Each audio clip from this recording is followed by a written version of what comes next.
छत्रपती संभाजीनगरमध्ये कन्नड तालुक्यातील डोंगरगाव येथील तरुणाने मालवाहू चारचाकी वाहनाच्या मोठ्या पाईपाला गळफास घेऊन आत्महत्या केली। ही घटना शनिवारी पहाटे 6 वाजता उघडकीस आली। विनायक मधुकर जाधव वय 26 असे मयत तरुणाचे नाव आहे। हिंगोली नगरपालिका निवडणुकीत उमेदवारी अर्ज माघारी घेण्यासाठीचे नाट्य संपले। निवडणूक लढविणारे उमेदवार स्पष्ट झाले असून थोडाही वेळ न दवडता नेत्यांनी आणि पदाधिकारी कार्यकर्त्यांनी डोअर टू डोअर प्रचारावर भर दिला। 22 नोव्हेंबर रोजी सकाळपासूनच भाजप, शिंदेसेना आणि महाविकास आघाडीच्या उमेदवारांसाठी प्रचार सुरू करण्यात आला।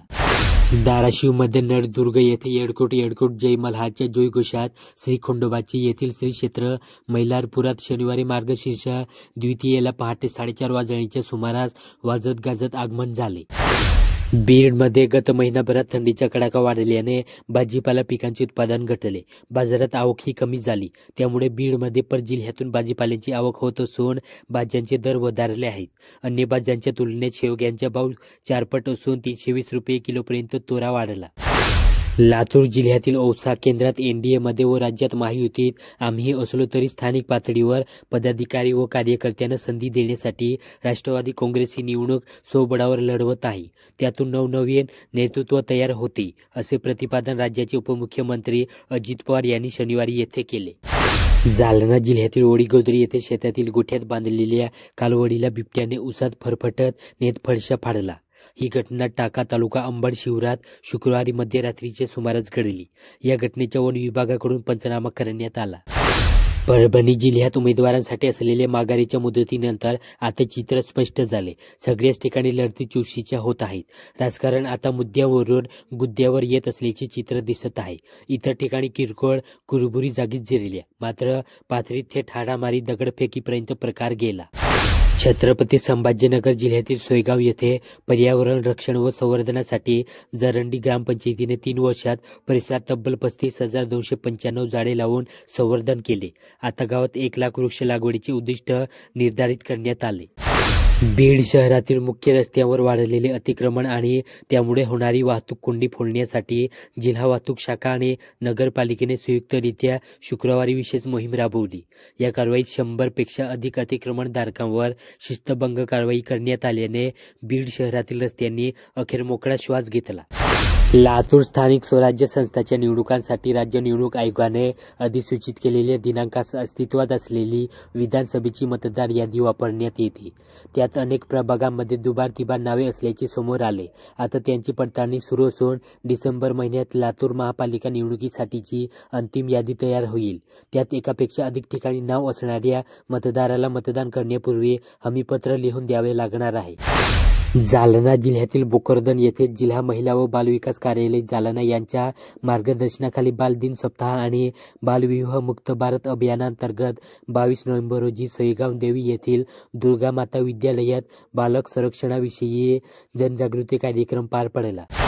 परभणी जिल्ह्यात डॉक्टर राहुल पाटील यांच्या आरपी हॉस्पिटलच्या निओनेटल इंटेन्सिव्ह केअर युनिटमध्ये 58 दिवसाच्या सलग उपचारानंतर 1100 ग्रॅम वजनाच्या वेळेआधी जन्मलेल्या नवजात बालकांना नवजीवन मिळाले असून बाळाला सुखरूप घरी सोडण्यात आले। नांदेड ते हैदराबाद महामार्गाने उसाने भरलेला ट्रॅक्टर भाऊराव कारखान्याकडे जात असताना भरधाव कार ट्रॅक्टर ट्रॉलीत घुसली। सुदैवाने कारचा एअरबॅग उघडल्याने कार चालक बालबाल बचावला। ही घटना 21 नोव्हेंबर रोजी घडली। हिंगोलीमध्ये ग्रामीण भागातून वसमत शहरात शिक्षणासाठी येणाऱ्या शालेय विद्यार्थिनींना बसस्थानकावर होणारी त्रासाची दखल घेऊन वसमतच्या तहसीलदार शारदा दळवी यांनी 21 नोव्हेंबर रोजी दुपारी अचानक बसस्थानकाला भेट दिली। मुद्रांक शुल्कात राज्य सरकारकडून देण्यात येणारे माफी किंवा सवलतीचा गैरवापर रोखण्यासाठी आणि महसुलाची हानी टाळण्यासाठी नोंदणी व मुद्रांक विभागाने स्पष्ट निर्देश दिले। यापुढे मुद्रांक शुल्कात माफी मिळालेल्या प्रत्येक दस्ताची दरमहा नियमित तपासणी करणे सर्व दुय्यम निबंधक आणि मुद्रांक जिल्हाधिकारी यांना बंधनकारक करण्यात आले। बीड नगरपालिका निवडणुकीच्या पार्श्वभूमीवर आचारसंहितेचे कठोर पालन करण्यासंबंधी निवडणूक निर्णय अधिकाऱ्यांनी राजकीय पक्षांचे उमेदवार आणि पदाधिकाऱ्यांची महत्त्वपूर्ण बैठक घेतली। यावेळी रॅली, पदयात्रा आणि सभा घेण्यासंदर्भात सूचना देण्यात आल्या। लातूरमध्ये निलंगा तालुक्यातील केळगाव येथे प्रतिवर्षाप्रमाणे यावर्षीही औसाच्या नाथ संस्थानचे सद्गुरू गुरुबाबा महाराज औसेकर यांचे प्रवचन झाले। तत्पूर्वी गावातील हरिभक्त पारायण मंडळीच्या वतीने ज्योतिराम पाटील यांच्या घरी सद्गुरू गुरुबाबा महाराज औसेकर यांची साखर व धान्य तुला करण्यात आली. जालन्यामध्ये भोकरदन शहरातील श्रीसागर रोड येथील गुरुकुल इन्स्टिट्यूट ऑफ फार्मसीच्या वतीने विद्यार्थ्यांसाठी शैक्षणिक उपक्रमांतर्गत ग्रामीण रुग्णालय भोकरदन तसेच पाणी शुद्धीकरण केंद्र वॉटर फिल्टरेशन प्लांट येथील शैक्षणिक क्षेत्रभेट आयोजित करण्यात आली होती.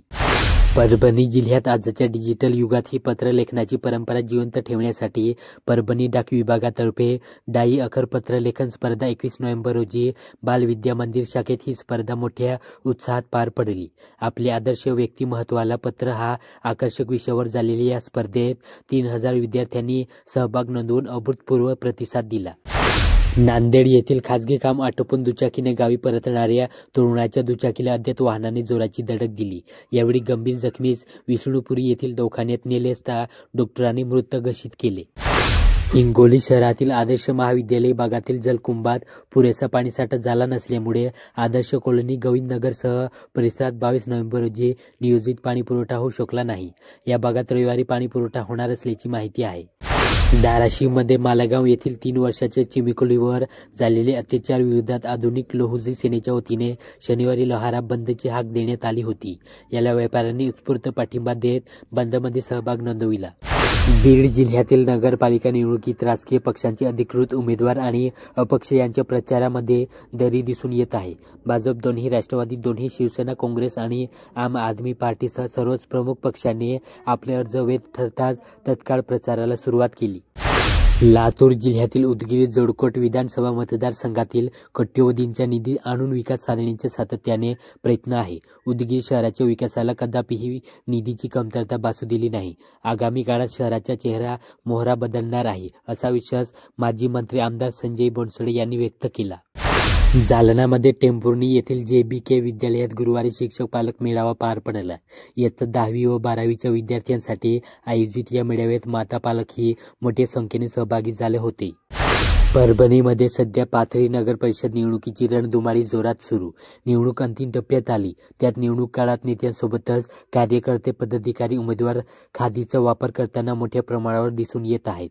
उमेदवार निश्चित झाल्याने सकाळपासून कार्यकर्ते जगमग तयार होऊन निवडणूक प्रचारात उतरत आहेत. छत्रपती संभाजीनगर जिल्ह्यातील वाळूज महानगर येथे जोगेश्वरी येथील सुशील भवनातील घरातून अज्ञात चोरट्यांनी घराचे कुलूप तोडून आत प्रवेश करत जवळपास 1,95,290 रुपयांच्या सोने चांदीच्या दागिन्यांची चोरी केल्याची घटना शुक्रवारी उघडकीस आली. या प्रकरणी गणेश धोंडीराम हुले वय 33 यांनी MIDC वाळूज ठाण्यात फिर्याद दाखल करण्यात आली.